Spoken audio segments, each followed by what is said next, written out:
Alhamdulillah, wassalatu wassalamu ala rasulillah Sayyidina Muhammadin wa ala alihi wa ashabihi wa man tabi'ahudah. Bapak Dokter Cucu yang saya hormati, anak-anakku, para mahasiswa yang saya banggakan di hadapan Allah. Mari kita bersyukur kepada Allah bahwa kita sampai saat-saat ini di mana kesulitan berbagai aspek kehidupan semakin menghimpit dan cukup jadi masalah yang serius ya bagi kita dan umumnya bagi di saat mungkin di wilayah-wilayah lain jangankan kuliah untuk sekedar makan saja mereka kesulitan karena bencana ya. Sementara kita masih bisa makan dengan tenang, makan dengan lauk pauk. Mereka sama sekali tidak berpikir lauk pauk. Di saat ada sebagian kawan kita yang tidak jadi ngontrak kemarin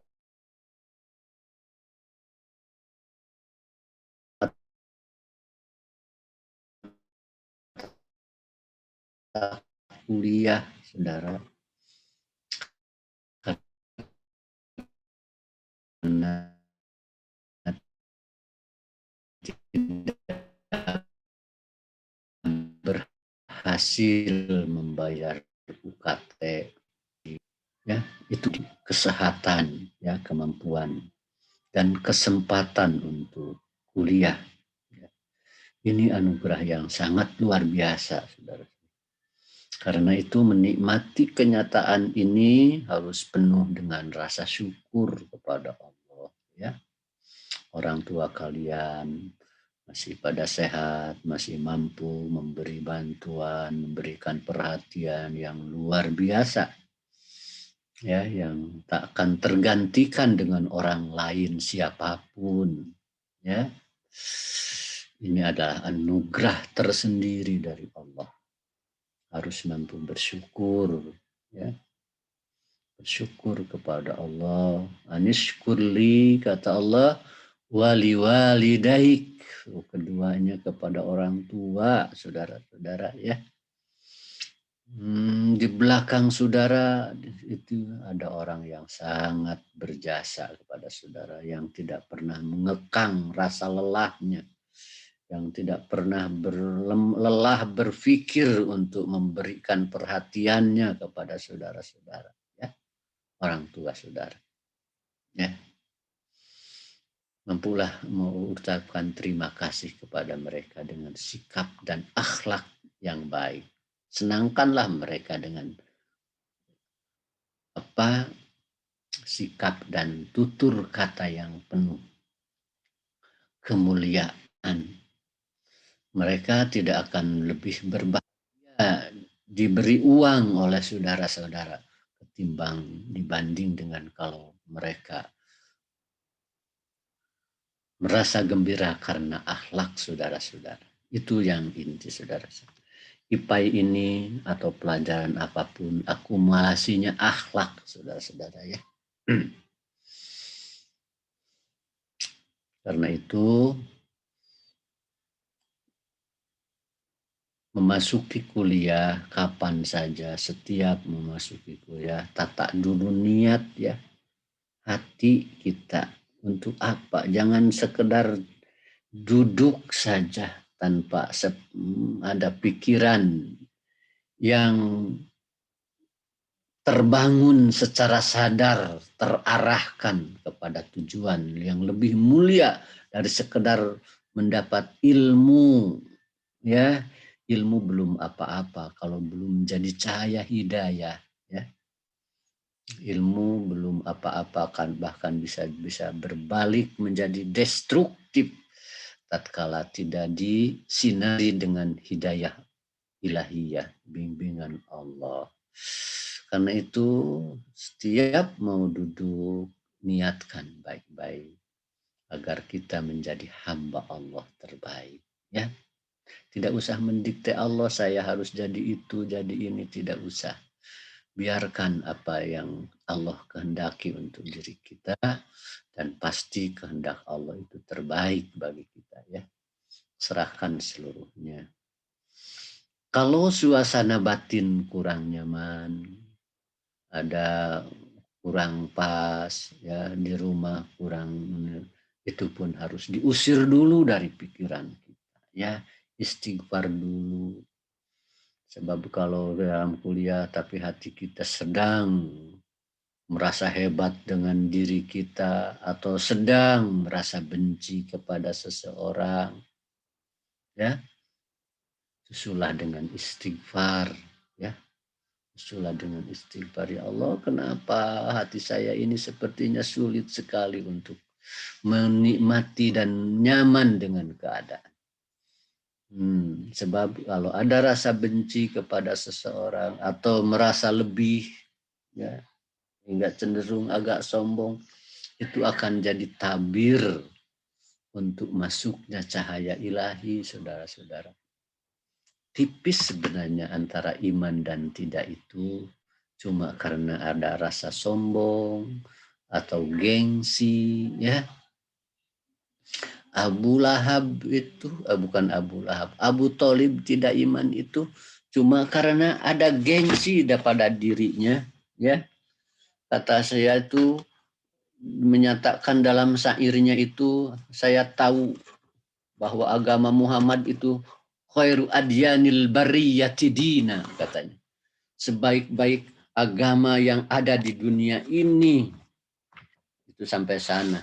Tapi apa yang menghalangi dia menerima cahaya ilahi itu? Ya. Terus nyata wa aradtu dinan qad alimtu bi annahu. Saya yakin bahwa kau nyodorkan agama yang aku yakini bahwa itu agama terbaik, ya. Apa? Laulal malamata wa hidari subbatan. Kalau tidak khawatir celaan dan aku jadi jelek di hadapan orang. Lawajadtani samhan bidaka mubina. Kau akan dapatkan aku secara lapang dan terbuka memeluk agamamu. Cuma gengsi saja. Ya. Terusir hidayah Allah yang pengakuannya. Nah itu tipis sekali. Ya. Nah kita oleh masyiatullah digiring untuk selalu bertemu dan arah kajian kita sepenuhnya untuk memahami pesan-pesan Allah. Secara spesifik kita mencoba menguak aspek atau dimensi pendidikan atau pedagogis. Betul seperti yang disampaikan Pak Dr. tadi bahwa IPAI ini berdiri terus terang asalnya ingin mengislamkan ilmu pendidikan, saudara. Itu karena ilmu pendidikan yang digunakan di UPI, di KIP dulu, di dunia bahkan itu sepenuhnya produk-produk barat yang mengambil jarak dengan kebenaran atau dari kebenaran-kebenaran yang abstrak, kebenaran-kebenaran yang gaib. Karena kebenaran ilmiah mensekat secara pasti hanya kebenaran rasional dan empirik. Tanpa bisa diverifikasi secara empirik, maka kebenaran itu diragukan, bahkan dianggap kebenaran palsu. Maka ya hadiran yang gaib sejak awal sudah diterjang oleh prinsip itu. Nah, atas dasar itu IPAI berdiri dan obsesinya membangun konsep pendidikan yang Islami, ya. Alhamdulillah secara berangsur saya dengan Pak Cucu dan kawan-kawan terus berupaya mendekati Al-Quran. Asalnya baru metode tematis maudu'i ya yang kita kembangkan, kemudian kami terus berpikir ya akhirnya bisa mengembangkan metode analitis kajian tafsir Tarbawai ini yang insya Allah akan saya jelaskan. Rasanya tapi kan kalau tidak salah secara parsial sudah kadang-kadang dibahas. Namun sebelumnya Bapak ingin memberikan penjelasan tentang kuliah kita. Ini 2 SKS, saudara-saudara. Berdasar ketentuan SKS itu ada 3 pokok kegiatan. 1, tatap muka selama 100 menit. Ya. Nah, yang tatap muka 100 menit insya Allah akan diatur oleh Pak Cucu bagaimana caranya, bagaimana diskusinya, dan juga penghargaan terhadap aktivitas itu. Yang kedua, ada tugas terstruktur. Jadi tugas yang langsung terkait dan dimonitor oleh perkuliahan. Kalau PAI ya di UPI keseluruhan itu ada tugas terstrukturnya tutorial. Nah, kita tidak harus tutorial ya. Nah, tugas struktur kita Bapak menyediakan kajian kuliah subuh. Sebenarnya itu sebagai semacam suplemen yang khusus untuk mahasiswa IPAI.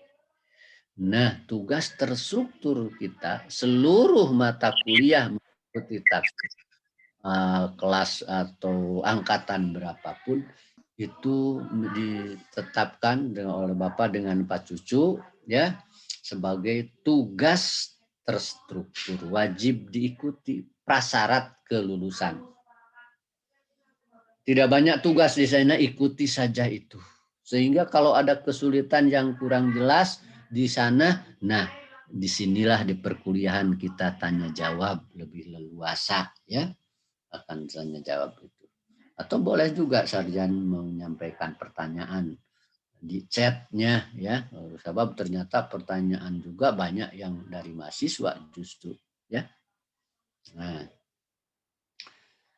ketiga, tugas mandiri. Nah, tugas mandiri nanti akan Bapak tetapkan dengan Pak Cucu dalam perjalanan sesuai dengan kondisi.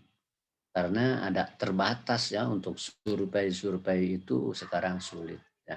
Bagaimana mengisi tugas mandirinya atau diganti dengan bentuk lain. Jadi Rabu subuh itu besok ya, mulai dari besok ketua kelas menyiapkan daftar hadir masing-masing kelas. Nah, apakah nanti distorkan ke bagian ini ke BEM, nanti akan komunikasi dengan BEM untuk mengurusnya supaya teradministrasikan atau cukup di ketua kelas nanti akan Bapak komunikasikan dengan BEM yang ngurus masalah ini. Itu saudara-saudara pengantar awal. Nah, untuk awal mengenal apa itu tafsir Tarbawi, bisa ini, bisa share screen Bapak? Oh, masih belum. Siapa yang host? Tolong kirim hostnya ke Bapak. Bapak ingin share screen. Masih disable.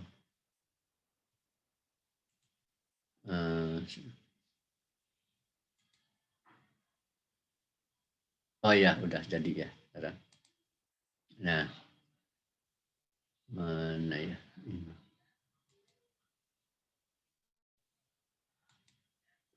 Nah, udah nampak ya, ada ini. Ini yang Bapak maksudkan dengan definisi tafsir Tarbawi, ini penjelasan atas ayat-ayat Al-Quran secara sistematis. Sistematis di sini maksudnya sesuai metodologi tafsir, kerja tafsir. Ya, pertama analisis kosakata, ya, atau juga penarikan makna secara keseluruhan dari ayat itu ada sistematis, ya, katakanlah kerja tafsir. Kemudian tematis karena memang fokus atau orientasi kita kajian pada aspek pendidikan. Nah, tematisnya itu ke pendidikan. Tapi ada ketentuan dengan menggunakan pendekatan pedagogis. Nah, pendekatan pedagogis. Jadi penjelasan ayat Al-Quran secara sistematis tentu maksudnya memenuhi syarat metodologi tafsir. Paling tidak analisis kebahasaan. Ya. Orientasinya tematis pada pendidikan. Karena pada pendidikannya dengan menggunakan pendekatan pedagogis. Apa yang dimaksud pendekatan pedagogis? Nah, di sini pendekatan pedagogis terhadap ayat, tafsir Tarbawi memandang ayat sebagai fenomena pedagogis, peristiwa pedagogis. Ayat apa saja, alhamdulillahirabbil alamin. Nah, ini dipandang sebagai fenomena pedagogis. Bagaimana fenomena pedagogis itu? Apa arti pedagogi?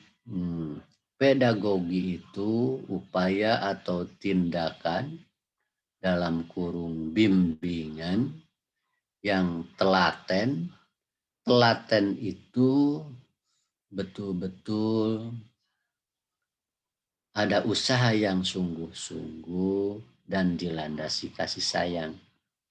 Telaten itu dari bahasa Jawa asalnya itu digunakan biasanya untuk pengasuhan anak.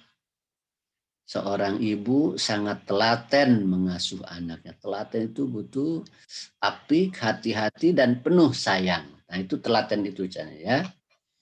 Yang terjadi pada suatu situasi psikologis yang tepat. Ya.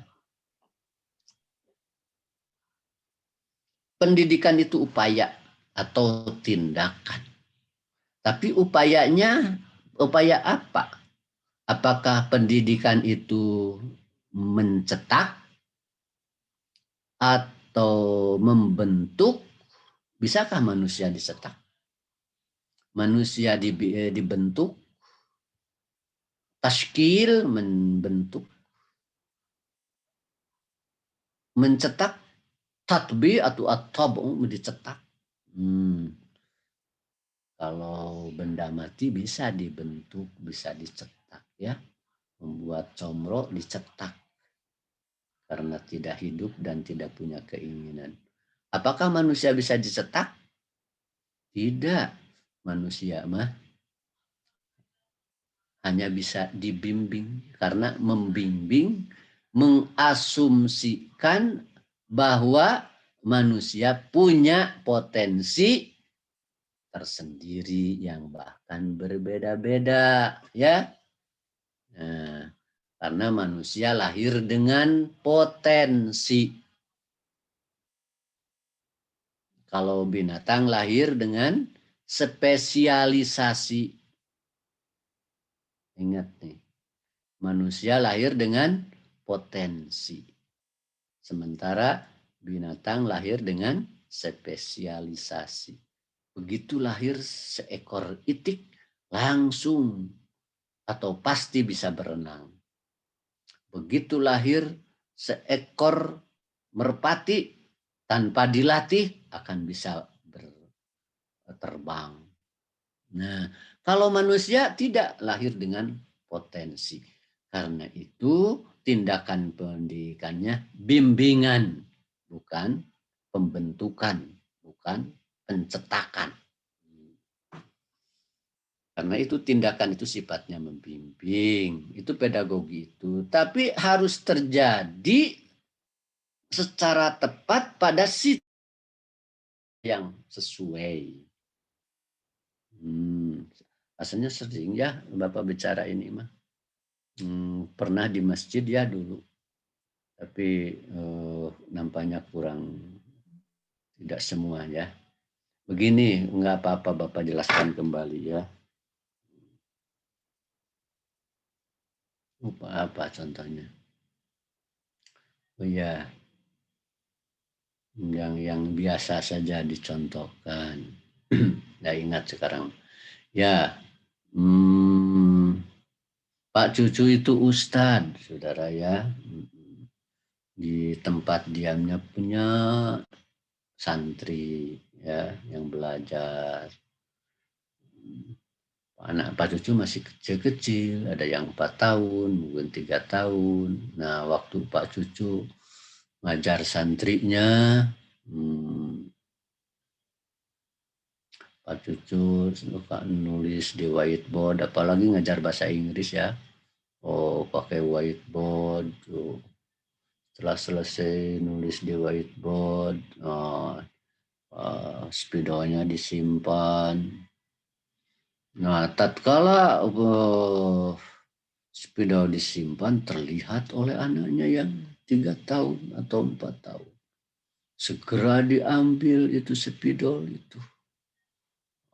Dengan gagahnya dan merasa hebat, dia langsung menulis di dinding sambil lari di garis. Nah, sedang apa anak itu? Kalau Pak Cucu segur menunggu, kamu jangan begitu, nakal kamu. Wah, Pak Cucu itu tidak paham itu atas tindakan anak. Maka anak akan protes.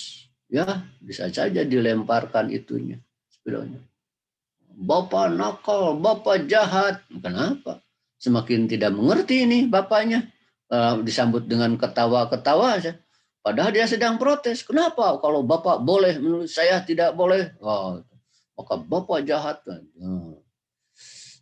Karena tindakan Pak Cucu tidak sesuai dengan situasi psikologis yang sedang dihayati oleh anak itu dengan mendemonstrasikan kemampuannya.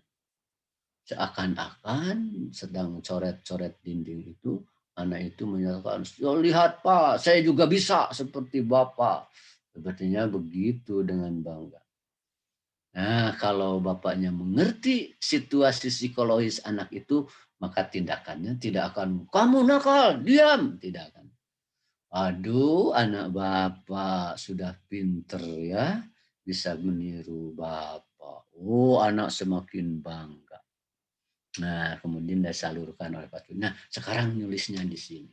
Nah, tindakan pedagogis itu tindakan yang terjadi pada situasi psikologis yang tepat. Kalau tidak tepat itu bukan tindakan pedagogis. Nah, fenomena itu yang akan kita soroti dalam Al-Quran. Kenapa? Karena setiap ayat itu adalah tindakan yang tepat dari Allah. Secara psikologis.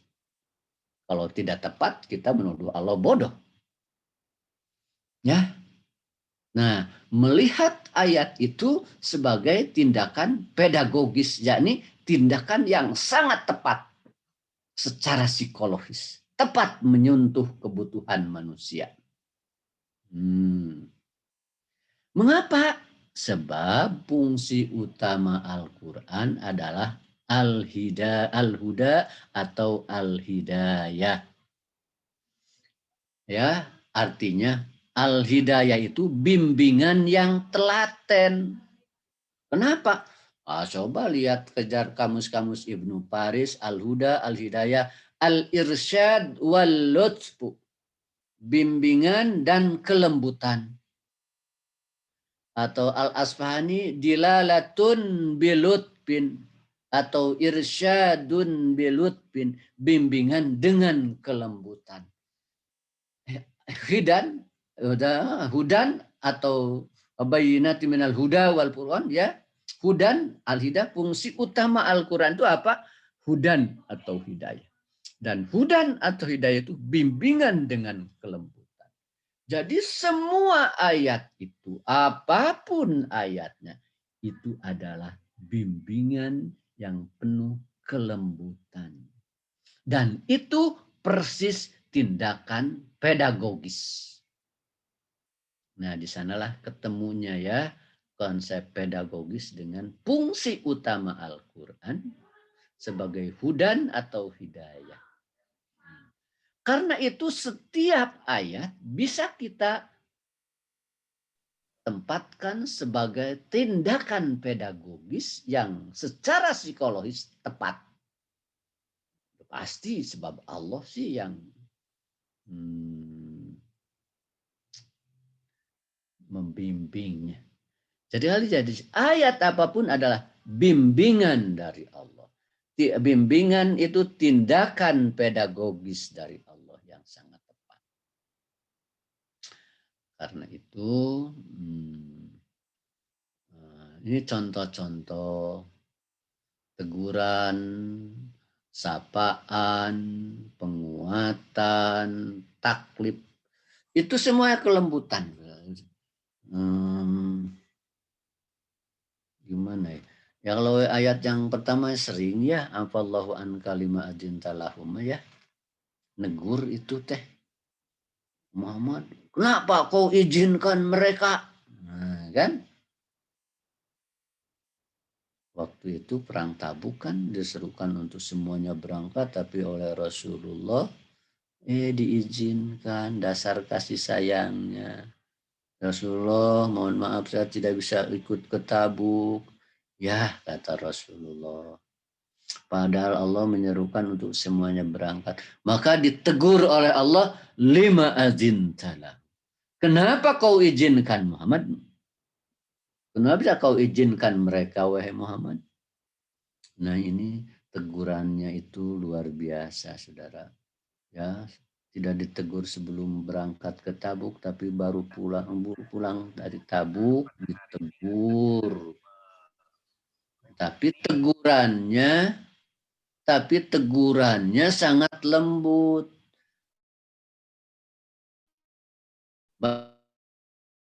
Bayangkan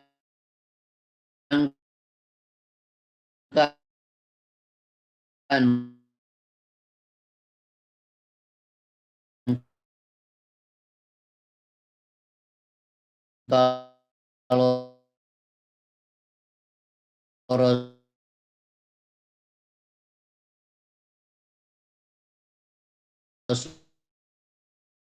Rasulullah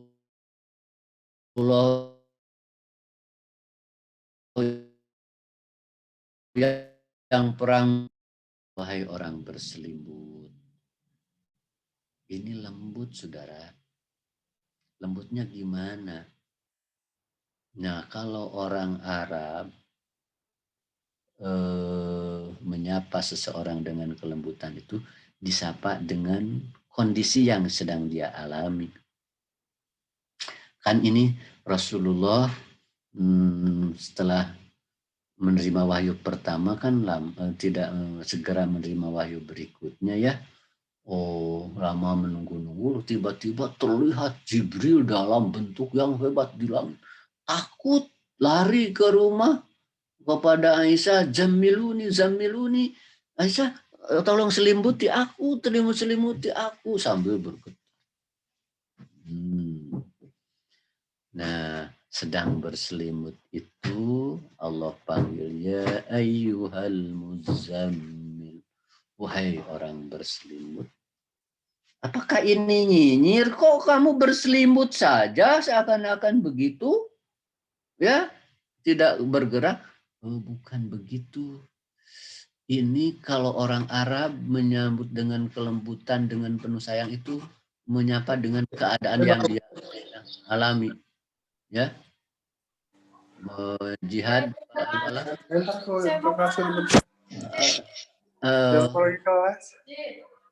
jihad falah, tolong itunya. Ya.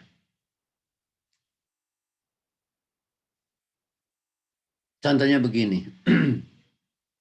Oh, suatu waktu Rasulullah bertanya kepada Aisyah, bukan Aisyah, Fatimah, di mana Ali?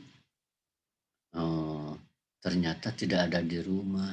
Entah ya Rasulullah nggak kemana, katanya agak ada masalah gitu ya, mungkin punggung Sayyidina Ali itu ya. Mereka menyuruh sahabat lain, coba cari Ali. Ternyata masjid sedang tidur, ketiduran mungkin, bahkan karena lelap mungkin tidurnya itu pipinya itu penuh apa, penuh abu, tanah, ada tanah di pipinya. Dia tidak berani membangunkan, dihampiri oleh Rasulullah. Nah, panggilannya itu, begitu iba Rasulullah, sayang menantuku, ya mungkin punung dari istrinya, maka dipanggilnya apa? Dipanggilnya ya Turab, ya Turab, wahai Abad Turab yang punya itu, yang bertanah. Nah itu teh panggilan saking sayang, dipanggil ya Abad Turab. Seperti Rasulullah ya ayyuhal muzammil. Betapa Rasulullah sayangnya kepada Ali yang hampir yang tidak akur dengan istrinya, kemudian tidur di masjid. Waduh, maka dipanggil akrab dan sayang itu ya Aba Turab. Maka nah begitu juga ya ayyuhal muzammil. Ya. Itu sapaan penuh kelembutan, penguatan ya. Yasin wal Qur'anil hakim innaka laminal mursalin ala siratim mustaqim. Nah ini juga sedang apa? Ya Rasulullah sedang Allah sedang menghibur Rasulullah. Rasulullah itu disebut macam-macam. Orang bukan Rasul, orang melindur macam-macam. Allah sumpah demi Al-Quran, sungguh engkau terosu, engkau itu benar ya, dibangun semangatnya. Nah,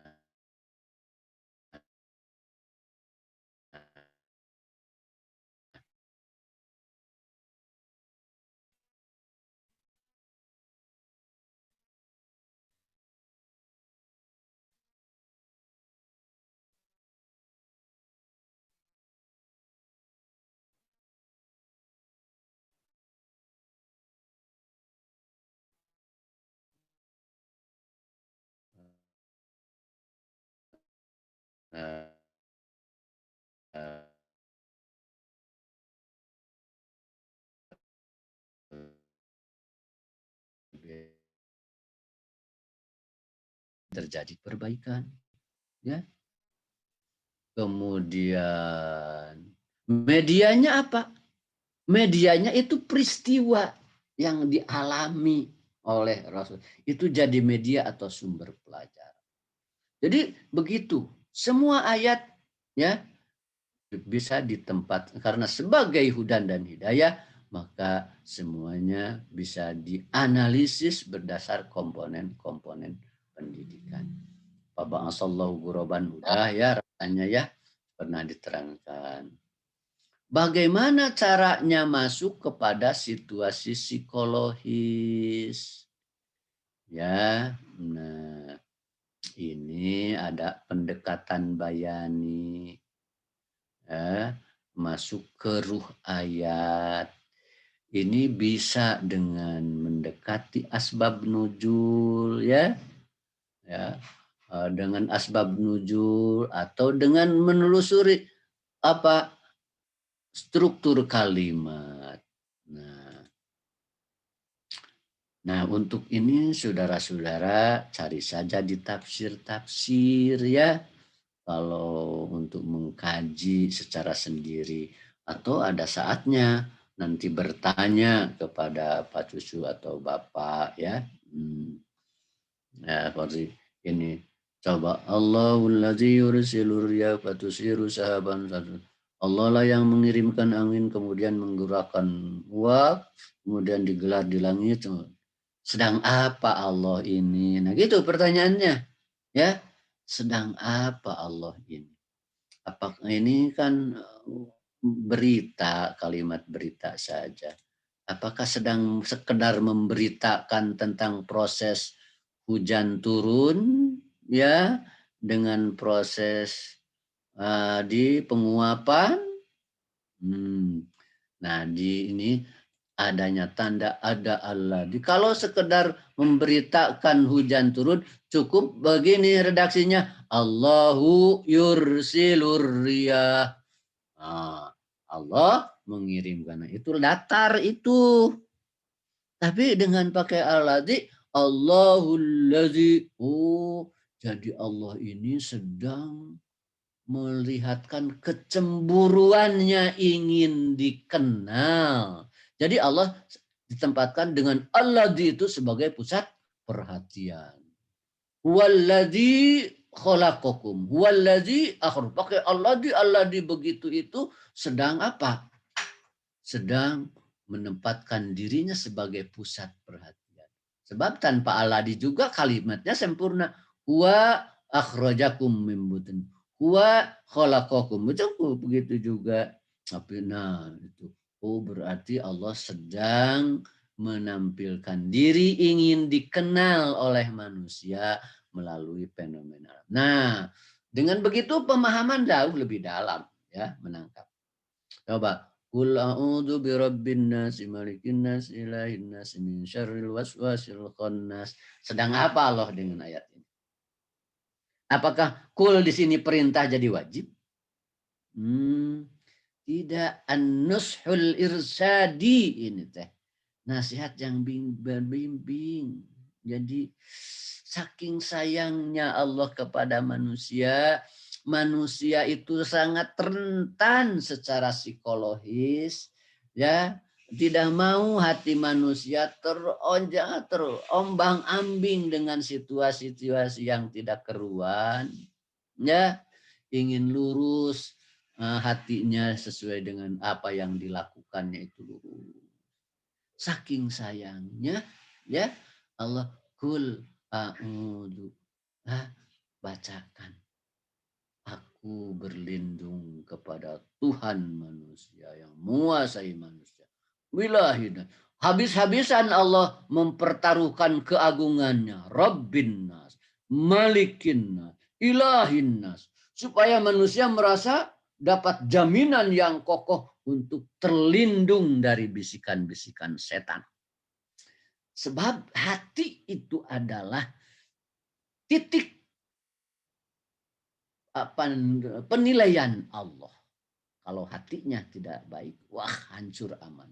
Maka saking sayangnya kamu berlindung kepada Rabbmu, Malikin Nas, Ilahin Nas. Jadi bimbingan seperti begini. Seorang ibu memberangkatkan anaknya mau pakai motor, mau kuliah. Nah, ya pakai helmnya ya nak. Rapihkan bajunya ya supaya dia masuk ke bacakan doa. Coba gitu-gituan itu merintahkan wajib atau saking sayang. Nah, perintah kul seperti itu, saudara. Oh, kalau begitu sedang apa kul a'udzu birabbin nas ini ya? Nah, itulah masuk ke situasi psikologis ayat, saudara. Nah, sebentar lagi satu saja lagi dulu ya. Innamal mu'minuna ikhwatun fa aslihu baina akhwaikum. Apa terjemahnya itu? Innama orang-orang itu hanyalah saudara. Islahkan perbaiki hubunganmu antara dua akhwaikum, dua saudaramu.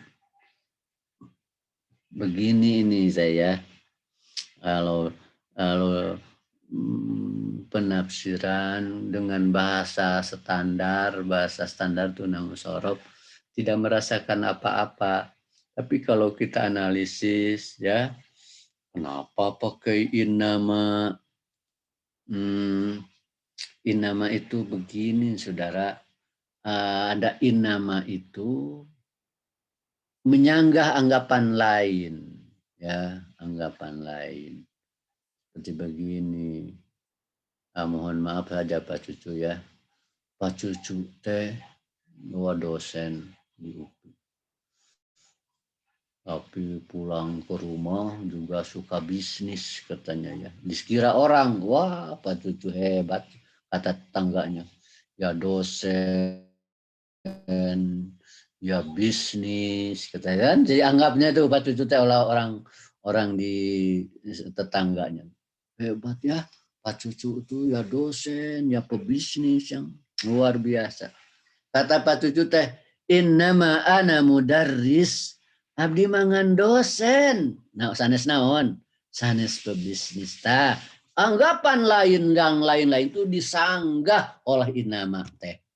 Jadi orang mukmin dengan mukmin jangan punya anggapan mukmin itu mah beda, mukmin itu mah begini, mukmin itu mah wah jelek dibedakan. Tidak boleh ada unggapan begitu. Innamal mu'minuna ikhwah. Mukmin mah hanya saudara. Nah, hanya saudara itu harus menduduksi segala perbedaan-perbedaan, ya.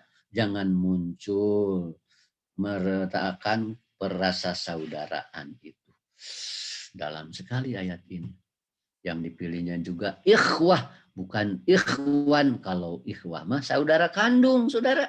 Jadi antara mukmin dengan mukmin itu harus dipandang sebagai saudara kandung. Artinya apa? Intensitas kasih sayangnya lebih dalam. Indah tambah indah. Fa aslihu baina akhwaikum. Saudara baina akhwaikum ini kok baina akhwaikum?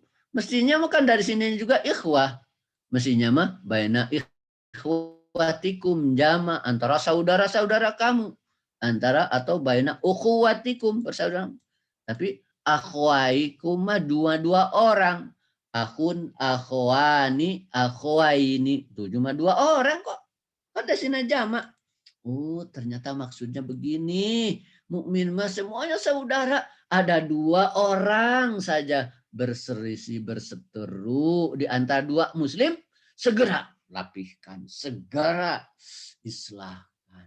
Jadi seakan-akan ayat ini tidak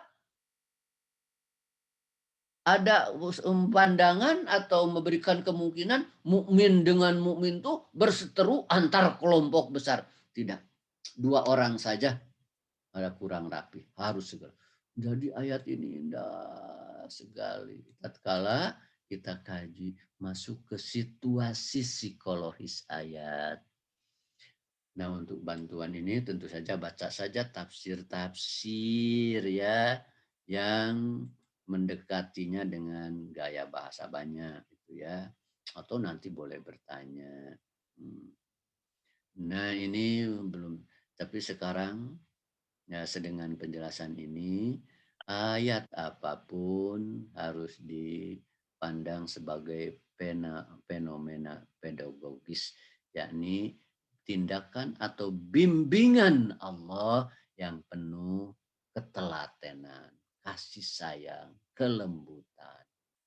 Ya, insya Allah dengan pemahaman ini tidak ada ayat yang kasar, saudara-saudara. Ya, antara mukmin itu tidak akan kasar-kasar, lembut-lembut, ya, dengan cara pemahaman ini. Dan memang itulah jiwa ayat, saudara. Jiwa ayat. Nah, untuk yang mengawali ini dari Bapak, insya Allah minggu depan apa yang kurang jelasnya akan diperjelas lagi. Minggu ini memberikan awal itu, minggu depan sambil konsultasi makalah kalau kesulitan, insya Allah akan melanjutkan pendekatan lain ya dalam menangkap ayat sebagai fenomena pedagogis. Nah, selanjutnya kajian ini akan dilanjutkan oleh Pak Cucu sebagaimana tadi dijanjikan ya. Mungkin minggu depan bisa contoh membahas ayat apa saja ya. Itu saja Pak Cucu untuk awal, mudah-mudahan. Oh iya, insya Allah justru penafsiran Tarbawi karena di kuliah subuh itu memang tafsir Tarbawi ya, bahkan lebih disantaikan bahwa akan lebih jelas gitu ya, akan menjadi suplemen yang tepat bagi mata kuliah tafsir Tarbawi ini. Udah berapa bulan ini baru Al-Fatihah juga masih belum selesai ya. Uh, uh, Ayat ke-7 saja mungkin harus 2 atau 3 kali gitu ya. Nah itu saja anak-anakku sekalian ya. Mudah-mudahan dengan upaya Bapak dengan Pak Cucu yang tentu saja banyak keterbatasan, dengan bersandar pada rahmat dan pertolongan Allah, mudah-mudahan Allah memberi terbaik bagi kita ya. Allah wa tarjuna minallahi ma la yarjun. Kalian bisa berharap dari Allah sesuatu yang tidak bisa diharapkan oleh orang lain. Itu saja Pak Cucu ya, mangga lanjutkan ya. Dan sebagaimana tadi disampaikan Bapak akhiri ya. Aku qauli hadza astaghfirullah li wa lakum. Wassalamualaikum warahmatullahi wabarakatuh. Waalaikumsalam warahmatullahi wabarakatuh.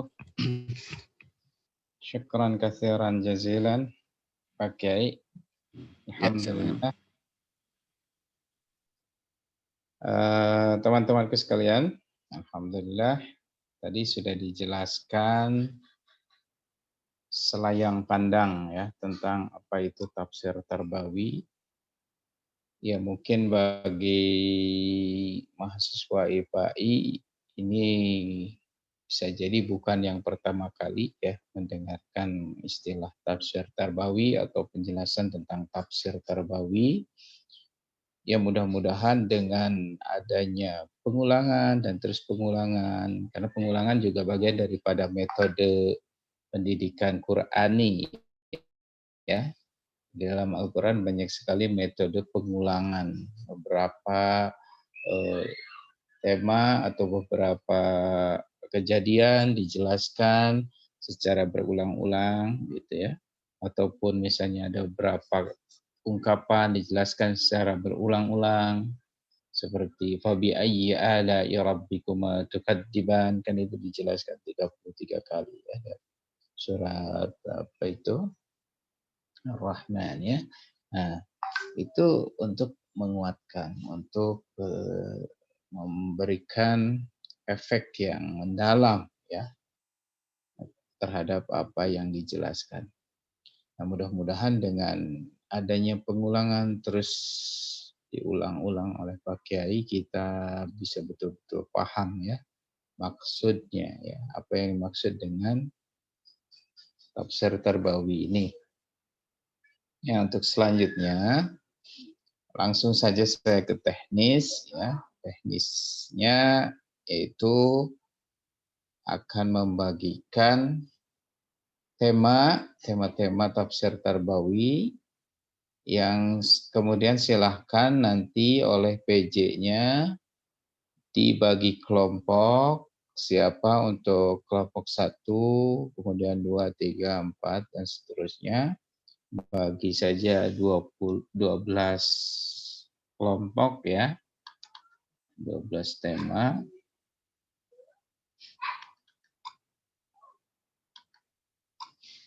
Ini seperti biasa, kalian nanti membuat makalah ya, makalah yang bagus. Tolong ini kualitas makalah ini lebih ditingkatkan lagi ya.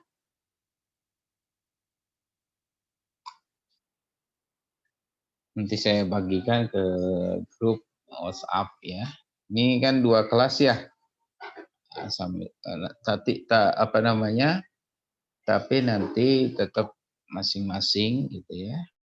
Masing-masing PJ-nya membagi, karena nanti kan seperti biasa saya kira ya, sesuai dengan jadwal. Karena kalau disatukan saya kira kurang efektif juga. Ini juga udah sangat tereduksi gitu, banyak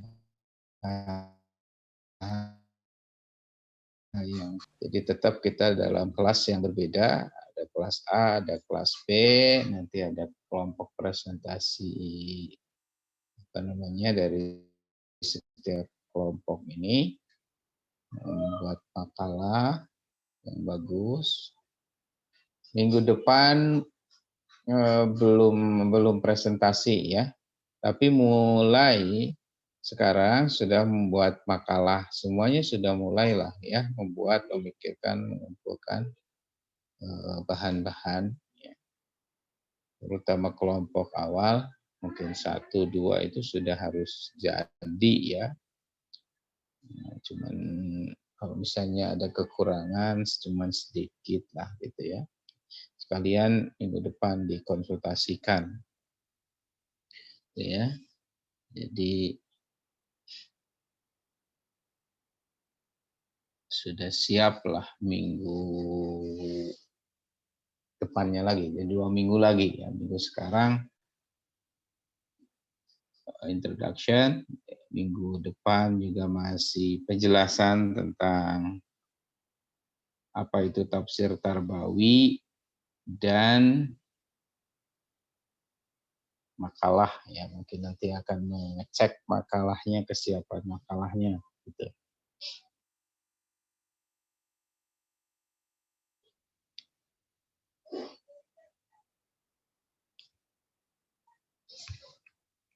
Nah, saya kirimkan ini filenya ya.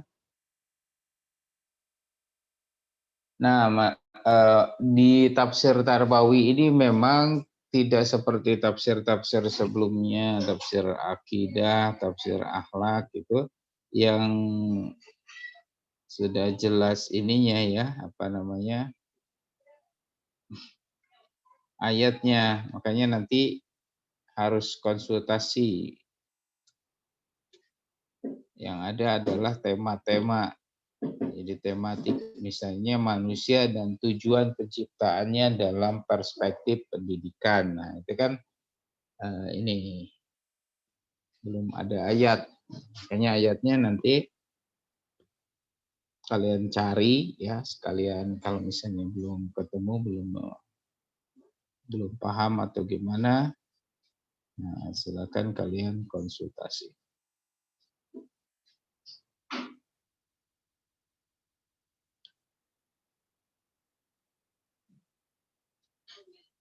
Nanti kalian merujuk ke kitab-kitab tafsir, juga ke buku-buku tafsir Tarbawi ya, dan jurnal-jurnal juga. Nah, sudah banyak ya tulisan-tulisan tentang konsep pendidikan Islam yang digali dari Al-Quran.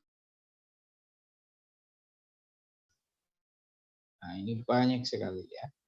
Mengenai portal Garuda, ya. KIPI, portal Garuda.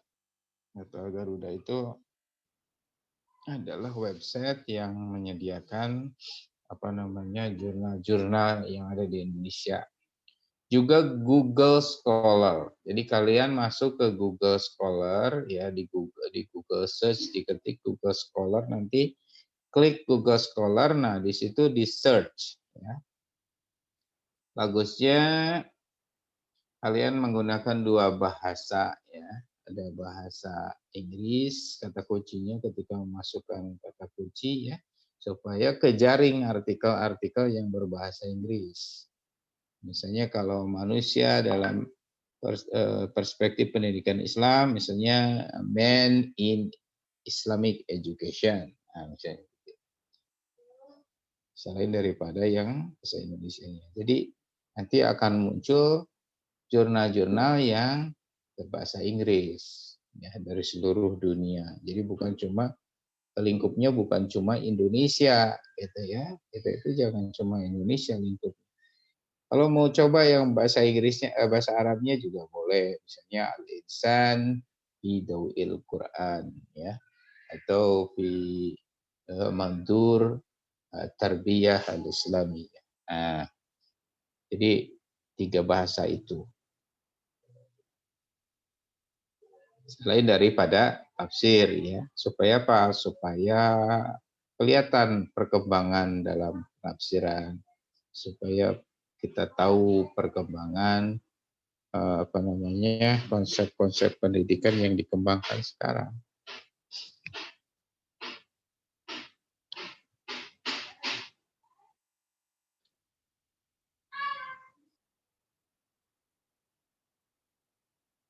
Hanya ini penting minggu depan konsultasi.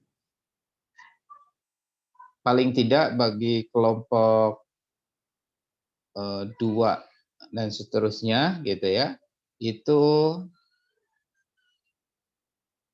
men-search bahan-bahan, mencari bahan-bahan di jurnal-jurnal ya, termasuk ya kitab tafsir, kemudian buku, kemudian jurnal gitu ya. Jadi search jurnal-jurnal.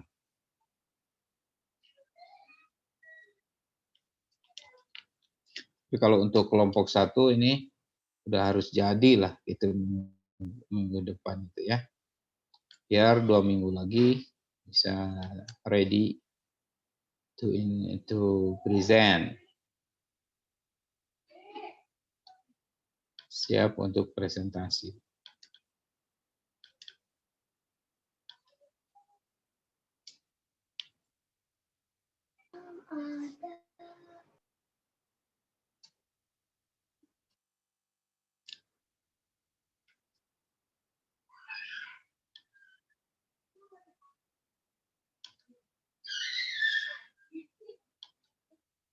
Ada yang mau bertanya?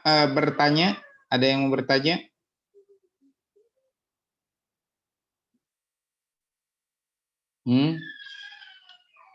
Ada yang belum paham?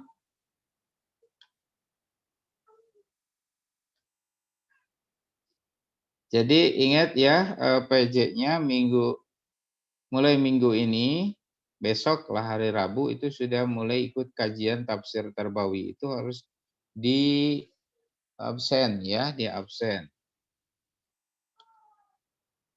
Jadi wajib ikut. Kalau nggak ikut, nggak lulus ya, mata kuliah ini. Nah, jadi saya udah kirimkan ini ya. Tafsir Tarbawi A, tafsir Tarbawi B. Silakan nanti diisi kelompoknya masing-masing.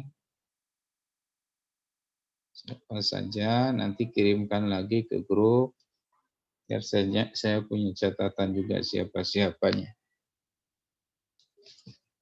Makalah seperti biasa lah. Saya kira kalian sudah biasa ya bikin makalah.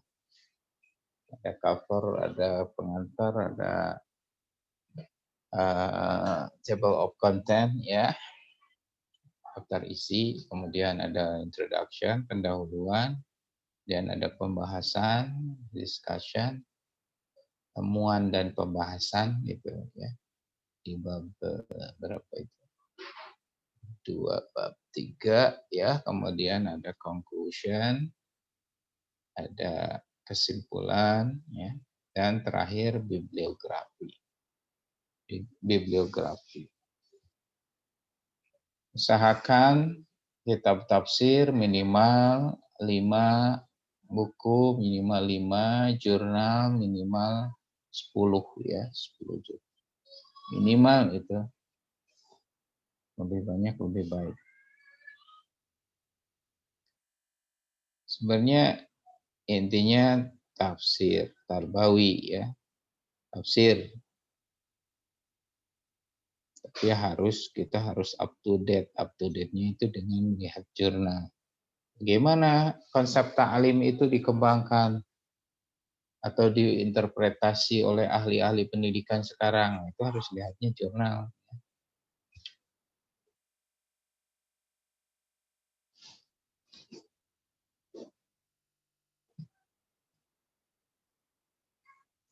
Oke. Mudah-mudahan dengan perkuliahan kita ini kalian lebih paham ya, bagaimana Al-Quran memberikan atau menawarkan konsep-konsep pendidikannya ya, memberikan resep-resep dalam apa ini ya, dalam dunia pendidikan. Bagaimana menjadi guru, bagaimana seharusnya menjadi murid, bagaimana mengembangkan tujuan pendidikan, bagaimana apa mengembangkan media pendidikan dan seterusnya, manajemen, evaluasi. Bagaimana Al-Quran berbicara itu. Kita membandingkan bagaimana bedanya, apa bedanya dengan pendidikan konvensional, pendidikan barat, misalnya, atau pendidikan yang selama ini diterapkan. Adakah yang berbeda? Gitu. Bagaimana seharusnya? Kalian harus menangkap ya semangat dari tafsir Tarbawi itu apa? Atau tafsir pendidikan Qurani gitu ya. Sebetulnya tafsir Tarbawi itu kan sebenarnya pendidikan Qurani, pendidikan yang berbasis pada Al-Qur'an. Kalau hadis Tarbawi udah belum? Kelas nih angkatan ini?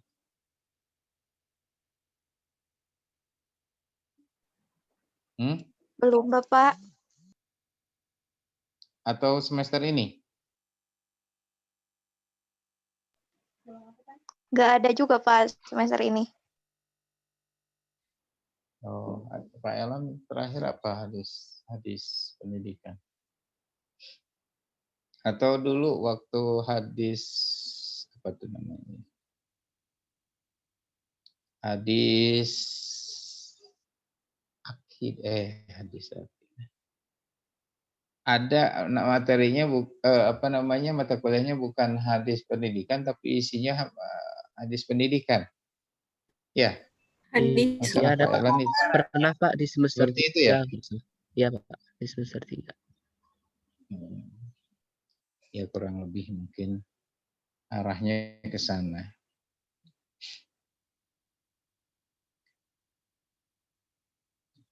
Ya, coba catat kalian ya, catat Google Scholar, nanti search Google Scholar di Google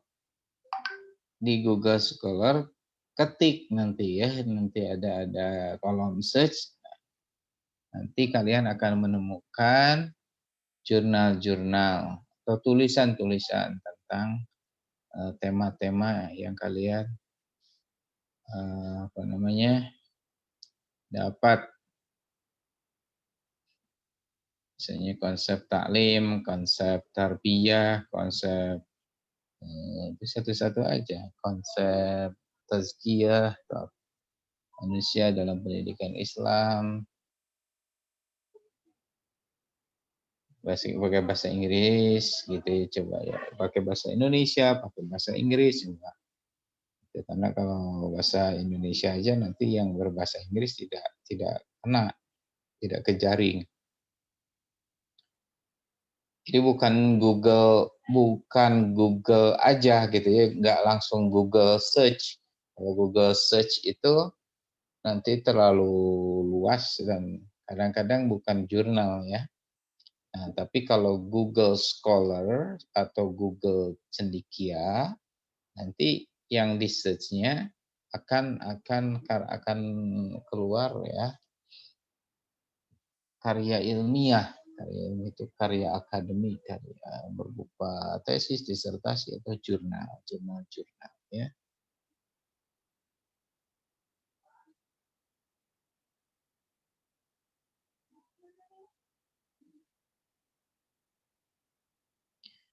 Nah, ini di sini pembagiannya yang saya bagikan itu masih pertemuan kedua itu langsung materi, langsung makalah ya. Nah, tolong diubah ya. Tolong diubah nanti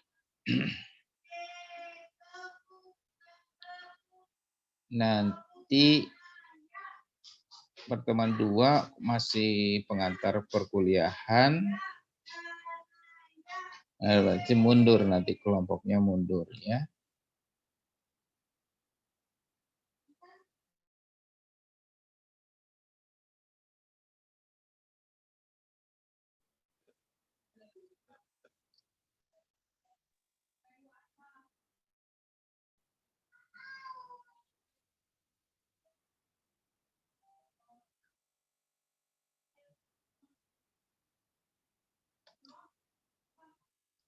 nanti mundur gini atau saya ini lagi dah.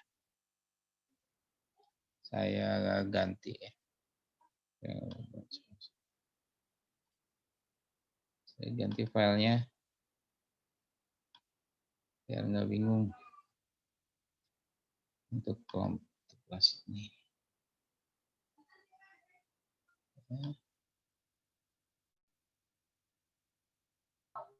Ada yang dibuang ya, nanti ada yang dibuang.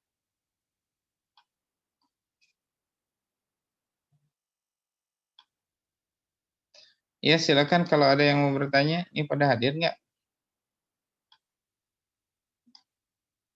Ya. Kedepannya pertemuan sesuai jadwal Pak atau gimana? Halo. Cek. Kedepannya pertemuan sesuai jadwal Pak. Cek. Hah? Kedepannya nanti pertemuannya Gimana? sesuai jadwal atau gimana Pak? Iya sesuai jadwal saja. Kecuali kalau misalnya ada kosong nggak kelompok.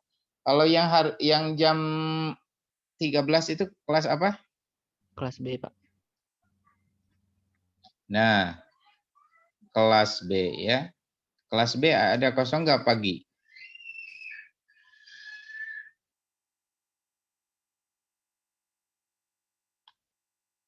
Misalnya jam 8 kayak gini.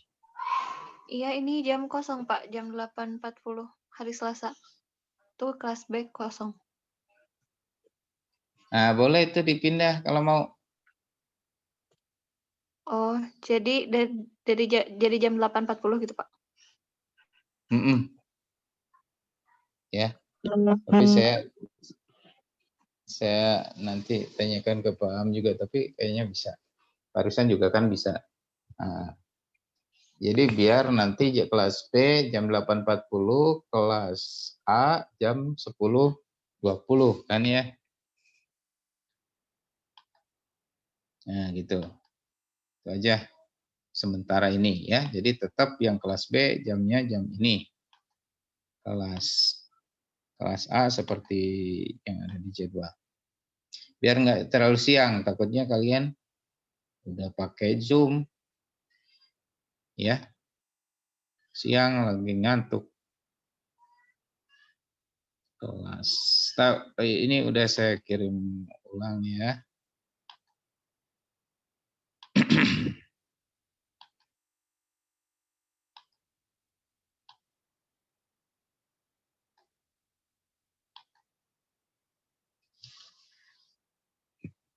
Minggu depan apa gimana? Kalian sudah bikin draft makalah ya, dengan sudah mendapatkan bahan-bahan dari jurnal-jurnal, buku-buku, dan tentu tafsir. Kalau tafsir mah udah harus ya, satu kemestian itu mah. Ya, namanya juga ini tafsir.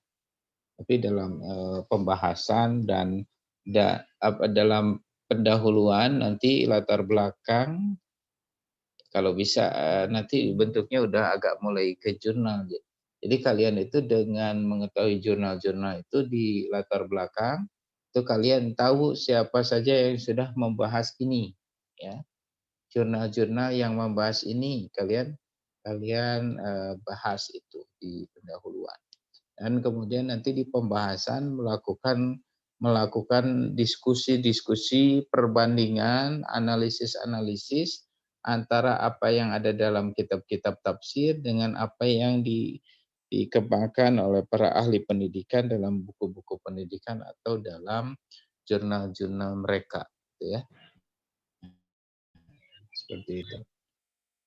Kalau kelompok 1, sekali lagi karena kelompok 1 itu waktunya sempit ya, diusahakan untuk hampir selesai atau selesai ya.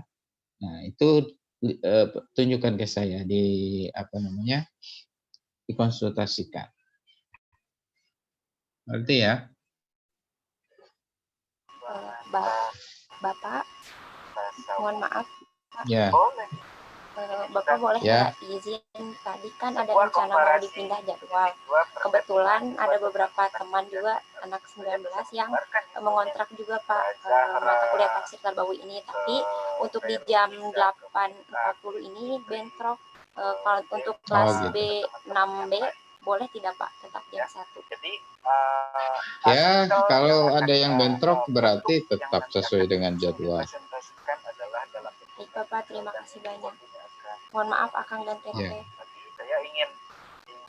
Ya, tolong itu yang ngontrak-ngontrak yang bukan kelas asli ya, tolong ditanyakan dan dimasukkan ke dalam grup ya, dikoordinir pokoknya dia kalau misalnya kuliah subuh segala macam harus masuk absennya, jangan sampai enggak. Karena kalau misalnya enggak masuk absennya, enggak ada rekap kehadiran, enggak ada rekap segala macam lah penugasan, nanti akan tetap nggak dapat nilai lagi ya.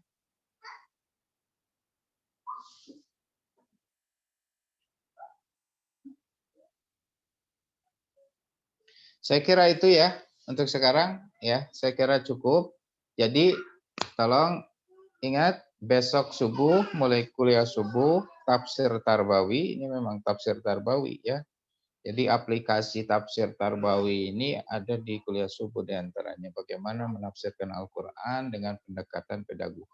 Kemudian untuk minggu depan tolong disiapkan makalahnya, draftnya paling tidak ya, dan sekalian sudah mendapatkan informasi-informasi bahan-bahan yang akan dijadikan rujukan penulisan makalah. Saya kira itu ya, tidak ada lagi pertanyaan. Baik, kalau sudah cukup, kita tutup dengan kifaratul majlis. Subhanakallahumma wa bihamdika asyhadu an la ilaha illa anta astaghfiruka wa atubu ilaik.